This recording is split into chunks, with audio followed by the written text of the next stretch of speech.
So the question is, how do we value a human life that's been taken needlessly due to the negligence of a power company, which are the cases that I'm involved in. The law will say there is no exact measure, right? There's no value. It's invaluable. Now, some people will say invaluable means it's something that has no value at all and money won't do anything. Some people will say invaluable means something has a very dear and significant value.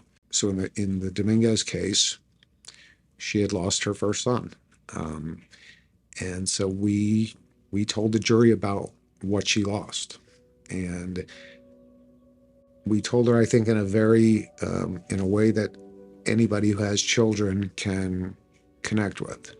So I put Mrs. Dominguez up on the stand, and she had been crying all week, which is normal in a case like this. And I think the first thing I said to her is, the jury has seen you cry enough this week. Why don't you tell us about some of the good times with Justin?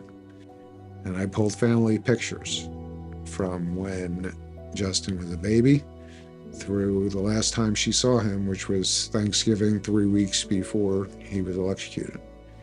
And I threw the pictures down on the stand in front of her, and I asked her to tell the jury, tell us what we were doing here. And I heard stories that I had never heard before. And I've known this woman for years, representing her. And a couple stories stood out to show the loss. And the story that sticks with me the most, again, because I had kids of similar ages, she said, and she's poor. She said, I had a job, and I used to work at McDonald's, and I had to get up at 4 a.m, and I had to walk a mile to work in the dark every day.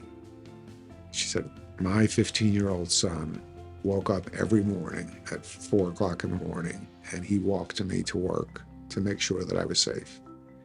And I don't know how you put a value on that, but I had a 15-year-old son, and the idea of him getting up at 4 a.m. and walking his mother to work, I mean, that is a special relationship. The last picture I showed her was him as a 15 going on 16-year-old sitting on the couch. She said, oh my God, that was Thanksgiving, 3 weeks before he died. And he was sitting on the couch with his arm around his mother, just like proud and loving. And you don't really have to say a number to a jury like that, because there is no number that's too much to compensate someone for that kind of loss. So we try to show juries what the loss is in human terms. And I think that's why the jury did what they did in that particular case, which is they compensated this mother for the loss, and they punished FP&L for their negligence. Our dedicated service defines us. Aloya Roland. Discover our firm for yourself at lawdefined.com, located in the heart of downtown Fort Myers, just blocks from the courthouse.